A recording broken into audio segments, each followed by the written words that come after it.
दार होती थी। निकाह का मतलब है दो गवाहों की मौजूदगी में इजाब व कबूल करना।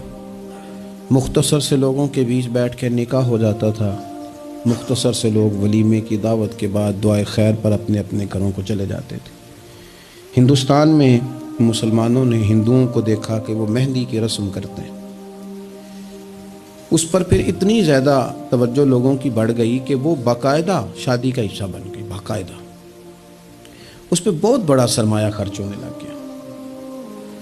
फिर उसके साथ साथ फी नफ्स ही औरत का हाथों पे मेहंदी लगाना तो नाजायज़ नहीं, लेकिन उसमें फिर एक बाकायदा तकरीब रख लेना, फिर मर्द औरतों का इकट्ठे होना, फिर ढोल ढमक्का होना, फिर शोर शराबा होना, इसकी शरीयत कतई इजाज़त नहीं देती। फिर ये होता था कि शादी से कबल जब रिश्ता तय होता था तो तरीका ये था कि लड़की और लड़के का निकाह कर दिया जाता था और मुनासिब वक्त पर रुखसती हो जाती।